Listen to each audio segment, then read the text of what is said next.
ফয়েজ হাসিল করার জন্যে, গোনা মাফ করার জন্যে। তো আমাদের বিশেষ করে যারা কর্মী, আমাদের প্রিয় ভাই খুশিদানিকলা বলছেন, তারা হলো আনসার বাহিনী। তো আনসার বাহিনীর কাজটা কি? যারা মহাজির, যারা মেহমান আসে তাদের খেদমত করা, তাদেরকে সুস্থভাবে রাখা, তাদের পরিচর্যা করা, এগুলো আনসার বাহিনী।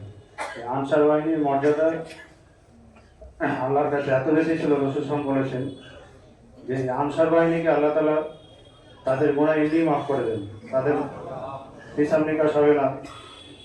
আনসার বাহিনীদের এত মর্যাদা রাসূলুল্লাহ সাল্লাল্লাহু আলাইহি ওয়াসাল্লামের কাছে, আল্লাহ রসুলের কাছে ছিল যে তাদের মর্যাদার কারণ রাসূলুল্লাহ সাল্লাম যখন যা হুকুম করতেন সেগুলো তারা সঙ্গে সঙ্গে পালন করতেন।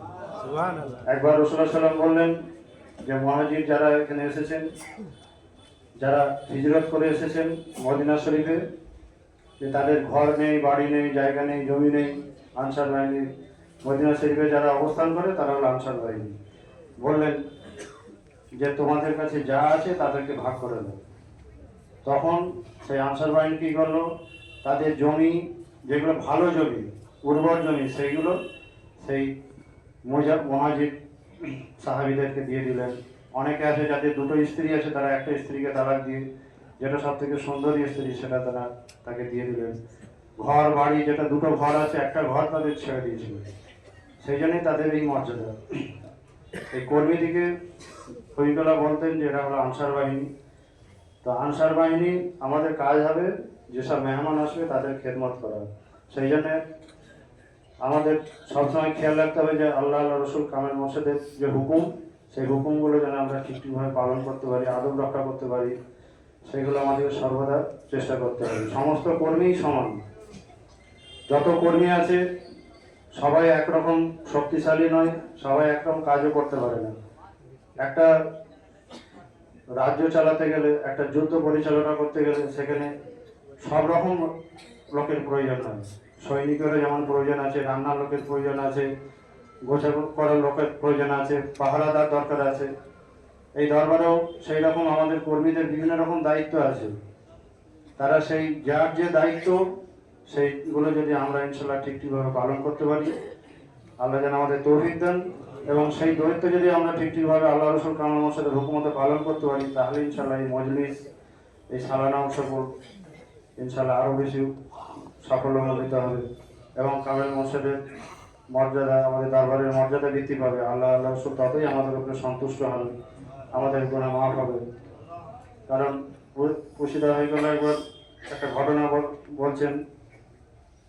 এক পীর ভাই, তিনি দরবারে আসতেন, কখনো আসতেন মানে নিয়মিত, যে রবিবার মজলিস আসতেন না, কখনো কখনো আসতেন, নামাজ পড়তেন, তবে নামাজের প্রতি অতটা ছিল না, পড়তেন, তবে কখনো কখনো কাজা হয়ে যেত। তো তিনি যে বছর ইন্তেকাল করেছেন, সেই বছর 10 দিনের সালানা উৎসবগুলো এখানে কাটিয়ে গেছেন। তো তৃতীয় হয়ে গেল, তখন বলছেন, দ্বিতীয় বলছেন যে ওই ব্যক্তি জান্নাতি আছে। কেন? সেই যে 10 দিন জামাতের সঙ্গে 5 ওয়াক্ত নামাজ পড়েছে, এই যে খেদমত করে গেছে পীর ভাইদের, এর বদৌলতে আল্লাহ তার গুনাহগুলো মাফ করে দেবে। সেই জন্যে আমরা তো ঘর বাড়ি ছেড়ে যে দরবার 10 দিন এখানে আছি, আল্লাহ যেন আমাদেরকে তৌফিক দেন এইভাবে খালেস দিলে আল্লাহ রসুল কামেল মোর্শেদের উম্মত কাজগুলো করা এবং মিলেমিশে করা। কাজ করতে গেলে কাহিকে লিডার হতে হয়। তা আমাদের যে ডিপার্টমেন্টে থাকবে, সেই ডিপার্টমেন্টের যে হেড থাকবে তার সঙ্গে আলোচনা করবেন।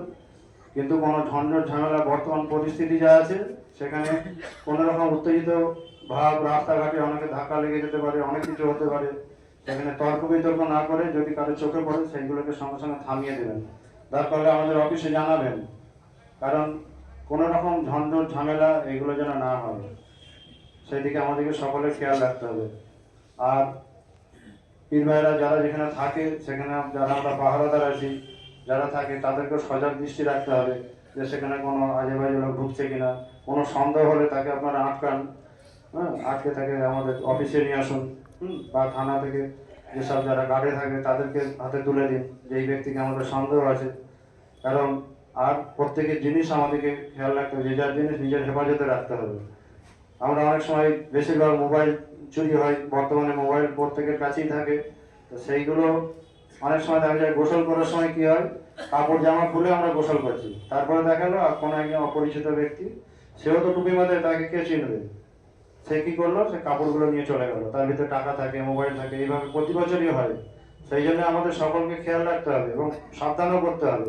যারা গোসল করবে, সে গোসল করার আগে তার কাপড় চোপড়গুলো এমন এক ব্যক্তির কাছে, পরিচিত লোকের কাছে রেখে যাবে, সে পাহারা দিবে, তারপরে তার হলে সে যাবে। এইভাবে নিজেদেরকে হেফাজত করতে হবে। কেন, মালপত্র নিজের দায়িত্বেই হেফাজত করতে হবে। তাহলে দেখবেন কোনো লোক একটা পাশে বসে আছে যাকে আমরা চিনি না, তাকে জিজ্ঞাসা করুন, সন্দেহ হলে তাকে অফিসে ডেকে পাঠান, আমাদের অফিসে যারা থাকে তাদেরকে বলুন। এইভাবে প্রত্যেকেই দায়িত্ব পালন করতে হবে, তবেই সুস্থভাবে হবে। আজকে একটা মোবাইল চুরি হয়েছে, তো এইগুলো আমাদেরকেও খেয়াল রাখতে হবে, যাতে আমরা আমাদের সামানগুলো সব কিছুকে ঠিকঠাকভাবে রাখতে পারি, যত্ন করতে পারি। যারা কর্মী পীর হয়, তারা কাজের মধ্যে থাকে, তো তাদের সামানগুলো তারা এমন জায়গায় রাখবে যেখানে হেফাজতের সঙ্গে থাকে। এবং যারা আমাদের পীর ভাই যারা এখানে এসেছেন, তারাও চার্জে দিলে, কিছু দিলে যেন সেখানে নিজে বসে থাকেন, বা তাদের নিজস্ব পরিচিত কোনো লোকের কাছে সবকিছু রাখেন। কারণ এত বড় কাজ এইভাবেই। জি জি। আর এই জুতো, দেখা যায় যে আমরা যার জুতো সামনে